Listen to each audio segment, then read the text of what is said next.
Hey guys, today we are back with another McFarlane DC Multiverse review, and today we're taking a look at the Target exclusive Orion. Let's get a better look at that packaging, shall we? So here is the packaging up close and personal. Here we of course have the figure and the contents thereof, which I'll get into in a minute. We of course have the gold label right there. You of course have the 12 plus age warning right there. You also have the 22 moving parts up at the top, and then the McFarlane Toys logo up at the top there. At the bottom, you of course have the old DC logo for the DC Multiverse line. You of course have the white Orion label right there, and then another Orion nameplate on the side. You of course have the DC Multiverse logo up top. At the bottom, you of course have another McFarlane Toys logo at the bottom.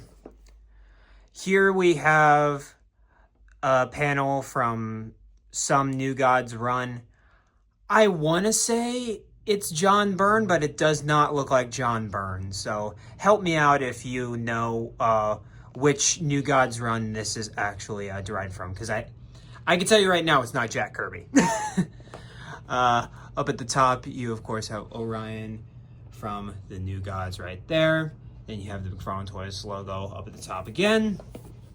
Towards the bottom of the packaging here, you of course have their social medias. Of course, follow them on Facebook, Twitter, and Instagram. Really good resources, being up to date on like pre-orders and stuff like that. We love our social medias and being up to date on all that stuff. On the side, you of course have Orion from the New Gods right there. Then you have the DC Multiverse up at the top. At the bottom, you of course have another McFarlane Toys logo. Well, it's like Todd really likes his name. On the bottom, you of course have the Justice League legalese, which is an odd legalese to have since New Gods is its own IP. And then you of course have the barcode for all you barcode hunters out there. All right, guys, let's get this dude out of the packaging. And here we have Orion out of the packaging. And of course, before we take a look at the figure himself, we're of course going to take a look at the other contents, which I know, bear with me, but we've got to do it. Up first, we of course have the standard DC Multiverse hockey puck right there with the DC logo right there in the one peg. Nothing on the back there. And then we of course come with the card, which has that same picture from the back of the packaging of Orion from the New Gods. On the back, you have a brief synopsis on Orion's shtick, which is pretty accurate, I will say, because basically the whole crux of the New Gods story is that there's Darkseid and there's Highfather. Darkseid is like the devil, and Highfather is like God, and you have these opposing planets that fight each other, and it's supposed to be this whole kind of deconstruction of war, because Jack Kirby, the creator of the New Gods, was a war veteran, and he wanted to basically do this high concept sci-fi kind of Game of Thrones thing about, and it looks like my turntable has died, on the on what it means to be human and stuff like that. So there's a lot of stuff that goes into that, and all of the books related to that, because there are 4 titles in Jack Kirby's like New Gods thing. It was the New Gods book, which I believe the protagonist is Orion in that. And then you have Mr. Miracle, which deals with like PTSD and stuff like that. Then you have the Forever People, which I believe is how the War of the New Gods affects the next generation. I believe that's what it is. And then Superman's pal, Jimmy Olsen, which is basically the book that started this whole New Gods thing. And this is all in the 70s, by the way, when this stuff was created. And of course, the New Gods was based off of a rejected Thor pitch, where basically Ragnarok happened and and Asgard broke apart into 2 different planets, and that's basically the crux of the New Gods lore. And if you read actually John Byrne's Darkseid versus Galactus: The Hunger, John Byrne basically retells the origin of the new gods, and in that he basically draws techified Asgardians, and it's really cool. But anyway, let's get a better look at the figure.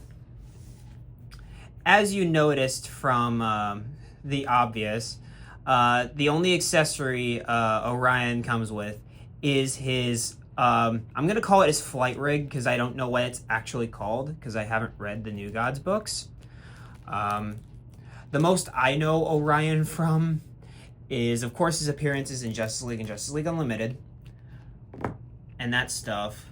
And also his, the book by Tom King, Mr. Miracle, which he is not a good character in that. Let's just leave it at that.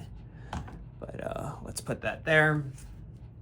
So here is Orion's flight rig, as I call it, and he basically, he uses it to fly, because Orion cannot fly. And this is very Jack Kirby looking. Like, if you want basically a crash course on what looks like Jack Kirby's art or not, I can point you to two things. Is there a lot of stuff going on? And do the people look like cavemen? I love Jack Kirby. I respect the man's work. But there is no way you can tell me that Jack Kirby's art does not look like, especially when he draws like people, most of them look like cavemen. Darkseid is a very good indication of that. That's actually stuck around. But of course, you have a ton of the buttons up top.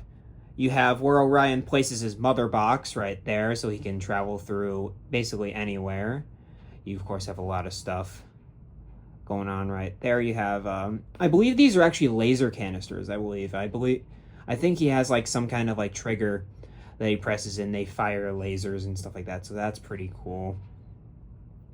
And then you of course have some more Jack Kirbyisms going down to the wire to the feet, where it's actually a rig that you can only put on from the front, even though I believe his actual flight rig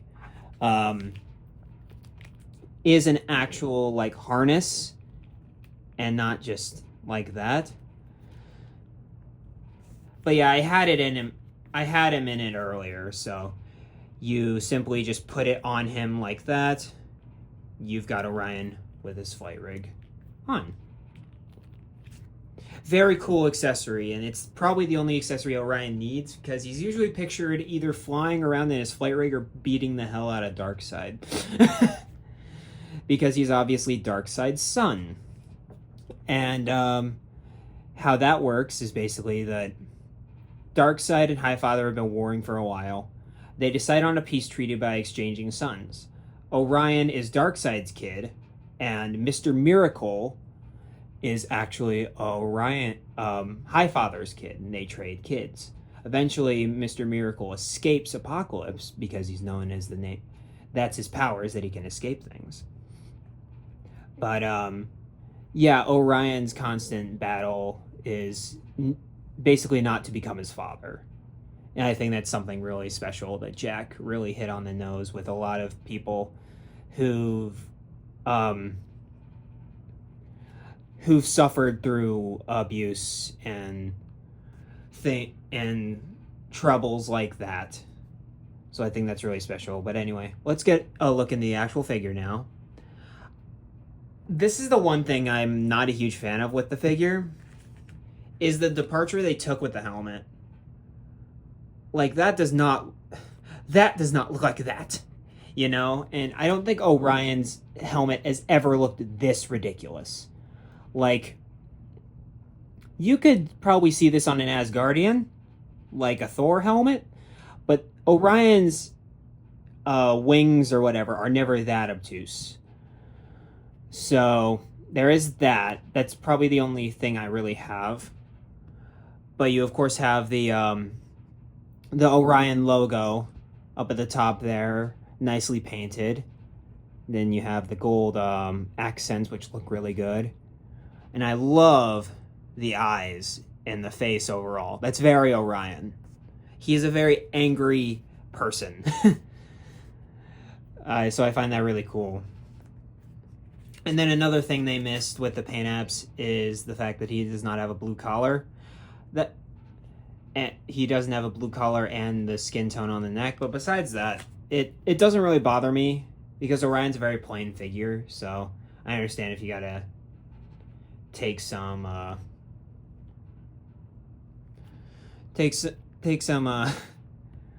savings right there. And then you of course have, it's very simple, let me tell you. You got the red shirt right there, which I believe, giving the cuffs right there, I believe this body is the Rebirth Superman body.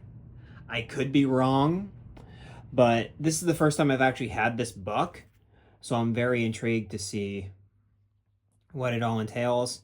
You have the blue briefs, you got the blue gloves, you go all the way down, you have the very Kirby looking boots right there, very angular, and the blue and the silver trim like that. Very basic figure. But of course, let's get a look at his articulation. His head moves that far up, his head moves that far down, you rotate all the way around, and he has head pivot like so. Standard double ball peg stuff right there. For the shoulders, he can move his arm all the way out. You rotate a full 360, and he has very good butterfly movement right there. He has a bicep swivel, double jointed elbows, which say yikes, but luckily if you have him on the flight rig, they're not going to be facing you, so it's not going to be a huge problem. It could be worse. You could have these you could display him in a very fantastic pose of him like beating the hell out of Darkseid like he usually is, and you have something like that. But if you have him on the flight rig, a lot of that stuff is lost because you're not going to be looking at him from the back. And then you, of course, have the standard McFarlane wrist joints, which I love. You, of course, bend them down and up like so, and then you rotate the hands, and you could create a roll of the dice motion like so. I really love these wrist joints. These wrist joints are phenomenal.